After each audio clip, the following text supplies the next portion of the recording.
In 1964, British sociologist Ruth Glass described gentrification as an invasion of working-class districts by the upper middle classes. By renovating or rebuilding low-value property in these districts, rent prices were increased up to a level where the original occupants were displaced from their homes.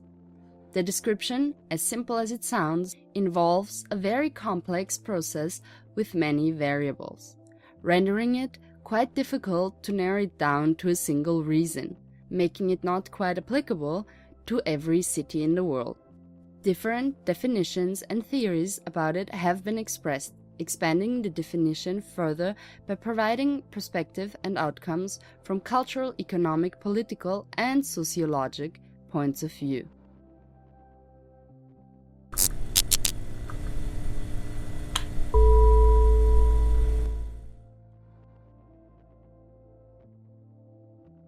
Stuhlviertel, a district in Vienna with an eventful background, is investigated to clarify whether gentrification is happening or going to happen there. This research, done as part of a seminar on urban transformation at the Technical University of Vienna, is conducted by us 3 graduate-level students.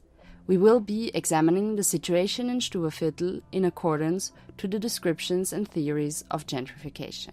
But first, let us introduce the neighborhood. This place has a very long history of being actually a workers' district. This part of the district. So the second district has been bourgeois for the other parts for a very long time, until Second World War. Then it kind of changed after the war, and it degraded. It has an industrial heritage in a way with the railway station. Wie die Menschen gebaut haben und sich die Plätze geschaffen haben, aus historischen Gründen, gesellschaftlichen Gründen. Der 2. Bezirk war der Gefangenenbezirk immer im Kaiserreich. Ist auch dann vor dem 2. Weltkrieg auch wirklich verschachtelt gebaut. Du weißt, du kennst dich eigentlich nicht aus. Also Alex Miksch, der zugezogen ist, kennt jetzt den Ilkplatz, findet, dass die Venediger ziemlich nahe ist, würde aber nicht von selbst hinfinden. Das ist wirklich 3 Gehminuten. Ja. Und ich glaube auch, dass es so versteckt und interessant gebaut ist, dass es nicht allen Menschen möglich ist, sich sofort zu orientieren. Was ein bisschen schwierig ist, ist die Verkehrssituation, vor allem auch am Wochenende, weil halt viele auch in den Prater herkommen und sie kommen nicht öffentlich, sondern stellen ihr Auto hier ab, genau hier, weil gerade Stuberstraße und Molkereistraße so der Zugangspunkt auch zum Prater sind, auch zum grünen Teil. Wobei man sagen muss, das Viertel ist halt einfach, es ist das verkehrstechnisch best erschlossene in Wien. Also annähernd in die Nähe kommt gerade mal der 6. mit U3 und U4, links und rechts. Aber du kannst da im Viertel nicht länger als 3 Minuten bis zur U-Bahn gehen. Die U2, du hast die U1, also bei der Uni bist du mit der U2 von Haustür zu Haustür in 20 Minuten. Und auch beim Grünen Prater, und du hast auch Einkaufsmöglichkeiten in der Nähe. Ein Dorf in der Stadt. Ja, es ist wirklich ein Dorf. Ja. Also so dieser zwischen Ausstellungsstraße, Lassalstraße und Vorgartenstraße. Also dieses kleine Dreieck ist wirklich ein kleines Dorf. Structurally, Stuhlviertel is complicated, vivid and interesting, but it also has a lot of social diversity, from students to families and the elderly, to the local planners at Gebietsbetreuung, artists, prostitutes and their Johns. Everyone can be found here. But has there been any change throughout the last years? Really, I think that things change, but it would be hard to prove statistically. It's only that you see the most. You see it like when you talk to people and ask them when they moved in, and then look at who they are. So that's actually where you see kind of the change. And if you look at who's been coming within the last 5 years, 10 years maybe, it's probably different people, or many of them are different people than the ones that used to come like in the early 90s. Ich war nämlich kurze Zeit nicht da und davor war wirklich jeden Abend dauernd an jeder Ecke der Prostitutionsverkehr da. Und auch wenn ich zum Beispiel laufen gegangen bin und dann total verschwitzt rennen und dann kommt so ein Freier mit dem Auto und schaut dich an und denkt, bist du jetzt zu verkaufen oder nicht? Und ich denke mir nur, hallo, das gerade nicht. Und seitdem ich wieder da bin, ist das eigentlich sehr zurückgegangen. Also ich muss schon sagen, ich war auch in Winterzeit und im Sommer ist das natürlich schlimmer gewesen, aber das hat sich schon verändert. For the moment, it's people moving here who are probably, I would say, middle class, upper middle class. Actually, it's not even upper middle class, but I think it's people who are not able to afford or not willing to afford a home in the places in the city that have become more expensive. People with families who need like a bigger place to live in. That's one part of the people. That's actually, I think that's some a group of people that is pretty new, and it's like last 5 years more people like that. Also ja, es sind natürlich relativ viele Leute dazugekommen, was hauptsächlich damit zu tun hat, dass es auch von Vermieterseite halt gerade die letzten Jahre einfach unglaublich viel an Wohnungen zurückgehalten worden ist, die halt jetzt einfach im letzten Jahr irgendwie auf den Markt gekommen ist. Ja, es hat sich natürlich was verändert, aber nein, nicht wirklich, weil das Viertel ist noch immer, vielleicht mal vom Brunnen, Marktviertel abgesehen, sicherlich eines mit dem höchsten Ausländeranteil. Der sich aber sicherlich ein wenig verschoben hat. Wenn es einen sehr hohen türkischsprachigen Anteil gab, vor allem auch in diesen freien Wohnungen, hat sich das verändert. Also es sind jetzt unglaublich viele Deutsche zugezogen, also im Verhältnis relativ viele Polen zugezogen. Okay. Aber dem Grunde nach hat sich, glaube ich, der Ausländeranteil in Summe nicht, also sicherlich nicht verringert. As mentioned in the beginning, there are a lot of variables when it comes to gentrification. These variables come in different shapes and forms. From building structure to planners, occupants, and investors, everyone and anything can influence a neighborhood. Or can it? And who gains something by upgrading a neighborhood? We asked our interviewees for their opinion on the main influences in Stuberviertel. I think the University of Economics is one thing in multiple events that changed the environment. So one is the removal of the railway station and building of houses there, which is actually funded housing, but it's mainly middle class people there. So, and the other one is the underground line on the other side. So it's like this used to be an island, and it isn't anymore because there is now things on the other side of the street, and there is an underground line on the other side. So it's kind of totally changed the geography of Stuberviertel. And the University of Economics is certainly something that was another change, which is there is also surrounding to the University of Economics, where there is this was former La Salle Straße building, so it's maybe not so much of a change. There's offices there, they are probably more of an island. I think that University of Economics is going to draw students and other people into this surrounding. If you walk to the University of Economics and walk back in the evening, which is something I do every other week or something, because I work with people in there, then you see that there is quite a share of people who just don't walk to the underground, but walk on. So there is students who live in this surrounding already and have been moving, but they don't get too visible on the surface yet. So there is not really the kind of places and restaurants and so on you would expect. And concerning this kind of connection between University of Economics and prostitution or public space in Stuberviertel, there is actually a connection. That is that the mayor of University of Economics declared street prostitution shame and lobbied strongly for the abolishment of this allowance zone that there used to be in Prater, which is actually was quite at the front right outside of the University of Economics, and they passed I think a law or something that abolished this allowance zone. I think it's pretty obvious what it's going to do for the housing market, because I think it's obvious what it did before. So it really lowered rents in the district. So this is kind of do the opposite, you know. So it's really an attractive instrument. So it's a complicated question of how, when you improve your neighborhood, to whose favor are you doing it? So you're doing it for your own probably too. Es hat in jeder Stadt Viertel gegeben und gebraucht und das waren einfach Rotlichtviertel und das Stuberviertel ist definitiv eines, auch durch den Vater. Klar, nicht nur schöne Sachen passiert hier, also das darf man überhaupt nicht jetzt beschönigen. Also dass es sie gibt, hat sicherlich eben, wie vorher schon gesagt habe, dahingehend Einfluss auf den Wohnungsmarkt, dass es der Wiener selbst Berührungsängste hat. Und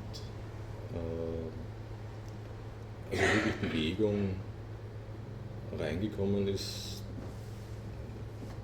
Es hätte sich wahrscheinlich, ich meine, in den Jahren kurz bevor die Uni halt eröffnet hat, ist halt wirklich kaum eine Wohnung da irgendwie am Markt gewesen. Zumindest nicht irgendwie öffentlich. Also wenn man was hört und was auch immer, dann ist es vielleicht schon gegangen, aber grundsätzlich gab es einen extrem hohen Leerstand. Den Einfluss von der View auf den Wohnungsmarkt sehe ich noch gar nicht. Okay. Also überhaupt gar nicht. Da ist, also was die View betrifft, auch die Ausstellungsstraße mit der U-Bahn war so etwas wie ein Burggraben. Also ich weiß vereinzelt von Leuten, dass sie von dort kommen. Tatsächlich aber ist, also die, sagen wir mal, die 5, die es von dort rüber schaffen, aber genauso viele gibt es jetzt einfach, die von da rüber gehen, weil sie es interessiert. Das Einzige, was jetzt gefährlich ist, dass sehr viele Künstler und Künstlerinnen zuziehen.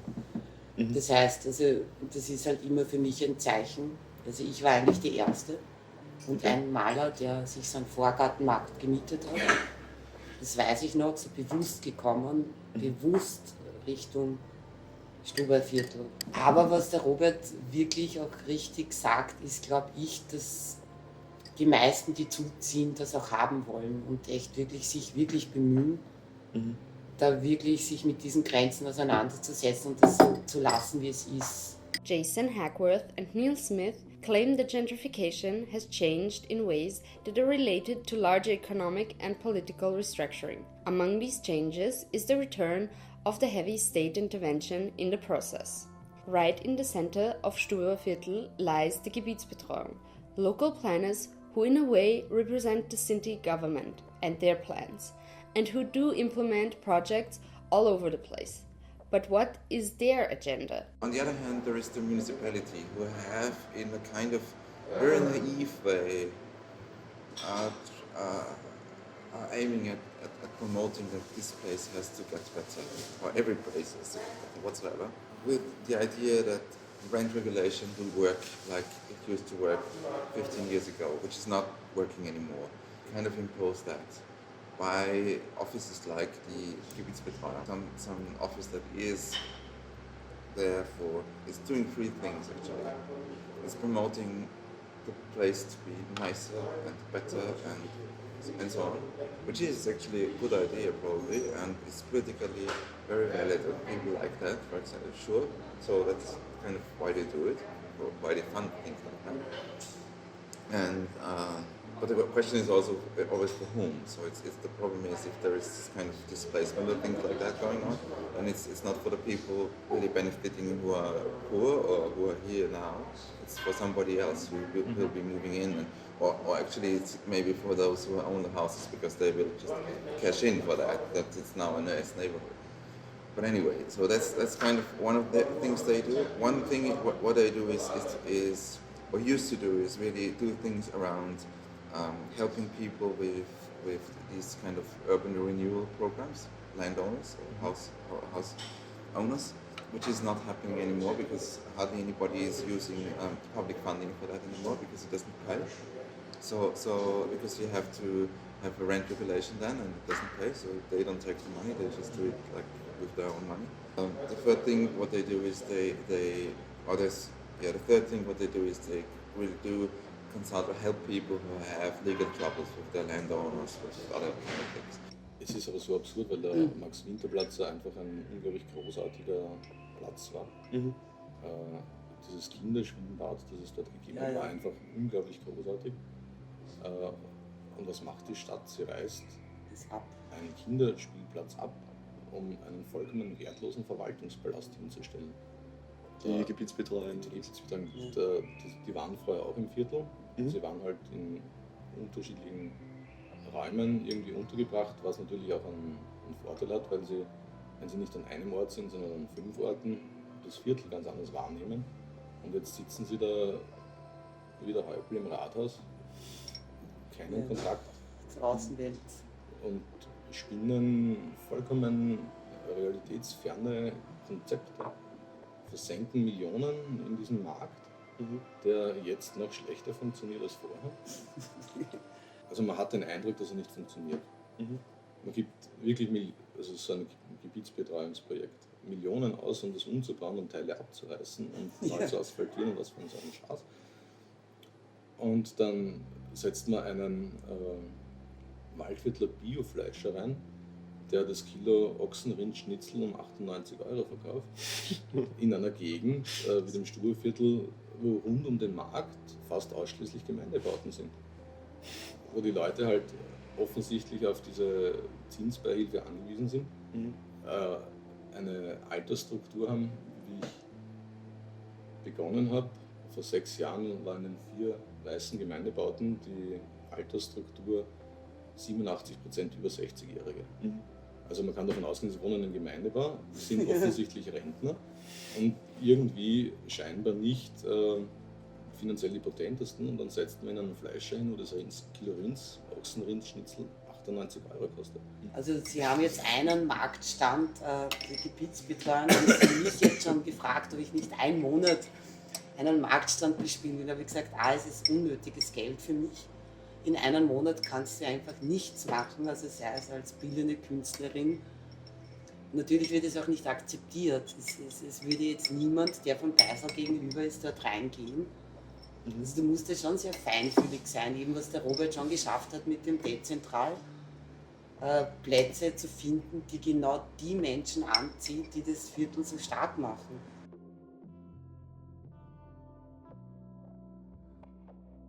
Gentrification processes differ from city to city, and not every gentrified area within a city might develop the same way.